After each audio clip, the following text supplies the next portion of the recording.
Ninth के देखिए सभी विद्यार्थी ध्यान दें। इस वीडियो के अंतर्गत मैं आप सभी को विज्ञान के पेपर के लिए विषय विज्ञान का एक प्रश्न पत्र प्रोवाइड करवाने जा रही हूँ।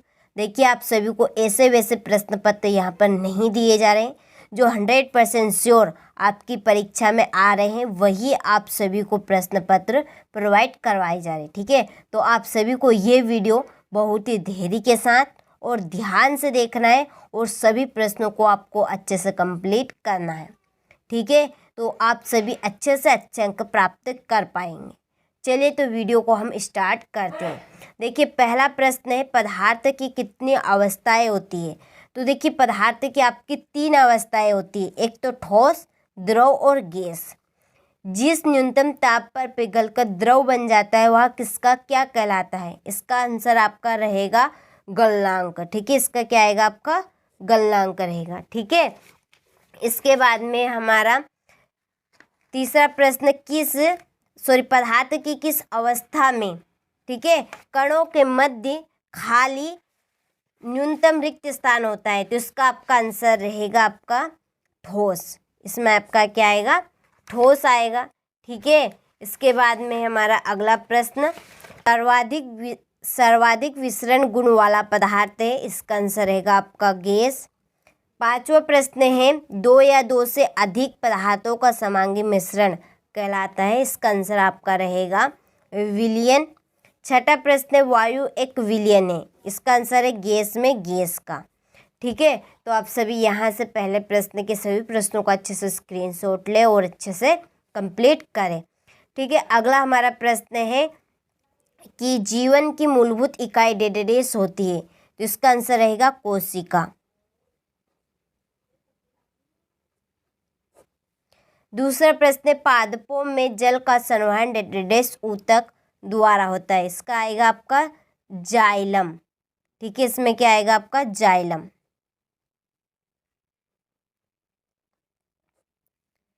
तीसरा प्रश्न, समसूत्री विभाजन डेडेडेस कोशिका में होता है। पैतरक।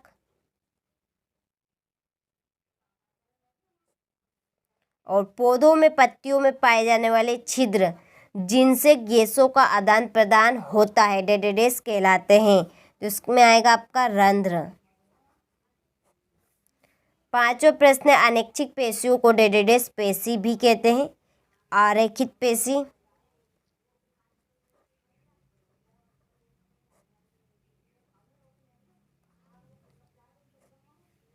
ठीक है, इसके बाद में एक ही प्रकार की कोशिकाओं का समूह जो संरचना व कार्य में समान हो डेडेडेस कहलाता है। इसमें आएगा आपका ऊतक। ठीक है, चलिए तो आप सभी यहाँ से रिक्त स्थान का अच्छे से स्क्रीनशॉट ले और अच्छे से आप इनको कंप्लीट करें। अगला हमारा प्रश्न है, दाब का मात्रक क्या है। दाब का मात्रक होता है आपका पास्कल। निलंबन का प्रकार का विल्सन होता है। इसमें आएगा आपका, ठीक है, इसका आंसर आप कंप्लीट कर लीजिएगा। डीएनए का पूरा नाम क्या है। इसका आंसर रहेगा डी ऑक्सी, ठीक है, ऑक्सी राइबो न्यूक्लिक अम्ल।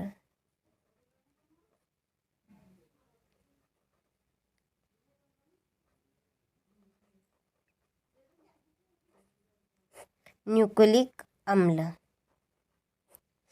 ठीक है, इसके बाद में कोशिका विभाजन कितने प्रकार का होता है। तो इसका आंसर रहेगा आपका 2। ठीक है, मरुस्थली पौधों में किस प्रकार के रंध्र पाए जाते हैं। सूक्ष्म रंध्र।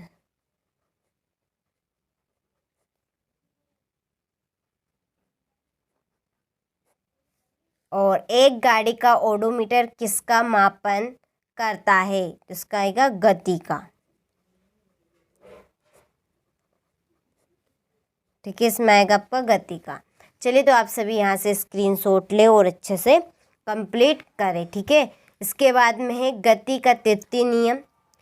गति का तृतीय नियम, क्रिया इक्वल प्रतिक्रिया। चाल की जोड़ी आपकी रहेगी दूरी बटा समय।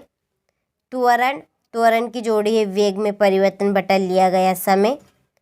गुरुत्वीय त्वरण, ठीक है, इसका आपका आंसर रहेगा स्वतंत्र रूप से गिरती वस्तु।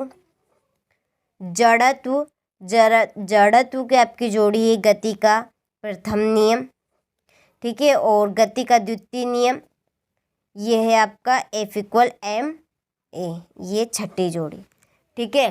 तो आप सभी अच्छे से स्क्रीनशॉट लें और अच्छे से कंप्लीट करें, ठीक है। चलिए अगले प्रश्न की ओर बढ़ते हैं, ठीक है। हमारा भी यही उद्देश्य और हम भी यही चाहते हैं, ठीक है। इसीलिए तो आप सभी को काफ़ी इम्पोर्टेंट प्रश्न पत्र यहाँ पर मैं आप सभी को बता रही हूँ। चलिए, तो मोमबत्ती का जलना भौतिक परिवर्तन है, तो ये सत्य है। दूसरा है कि कोशिका ऊतक की कार्यात्मक इकाई रक्त होती है, तो ये असत्य है।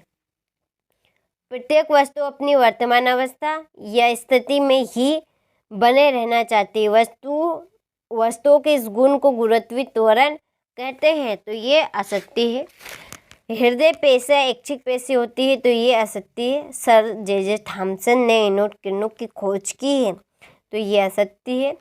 पौधों को पोषक पदार्थ हवा, पानी तथा मिट्टी से प्राप्त होते हैं, तो ये भी सत्य सही है।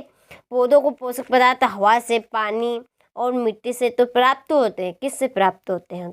ये तो फिर बात सही है हमारी, ठीक है।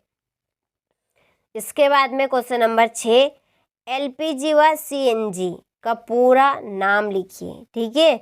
इत्र की गंध बहुत दूर बैठे व्यक्ति को भी क्यों पहुंच जाती है? मिश्र धातु किसे कहते हैं? किसी एक मिश्र धातु का नाम लिखिए। टिंडल प्रभाव क्या है? अमीबा अपना भोजन कैसे प्राप्त करता है? कोशिका में पाए जाने वाले दो अंग के नाम एवं उनके कार्य लिखिए। वाष्पोत्सर्जन किसे कहते हैं? इसके बाद में स्नायु व कंडला में दो अंतर लिखिए। चाल एवं वेग में दो अंतर, दूरी और विस्थापन में दो अंतर। संतुलन बल किसे कहते हैं? एक सतह पर रखी हुई दो अलग अलग वस्तुओं को चलाने के लिए अलग अलग बलों की आवश्यकता, ठीक है, क्यों होती है? ठीक है, ये अगला प्रश्न आप यहाँ से स्क्रीनशॉट ले लीजिए, अच्छे से कंप्लीट कर लीजिए। इसके बाद में अगला प्रश्न, पादप कोशिका का नामांकित चित्र बनाइए, ठीक है। इसके बाद में क्वेश्चन नंबर 20 है, फिर है ये 21 प्रश्न, ठीक है। भौतिक एवं रासायनिक परिवर्तन को परिभाषित कीजिए। न्यूरॉन का नामांकित चित्र बनाइए, ठीक है। और ये है 23वां प्रश्न, ठीक है। अच्छे से स्क्रीनशॉट ले लीजिए और अच्छे से आप तो प्रश्नों को कंप्लीट कर लीजिए। 100% बहुत ही इम्पोर्टेंट आप सभी को मैं ये प्रश्न पत्र यानी कि पेपर दिया है, ताकि आप सभी अच्छे से अच्छे अंक प्राप्त कर सके। चलिए, तो मिलते हैं आपसे इसी तरह के इम्पोर्टेंट प्रश्न के साथ अगले विषय के।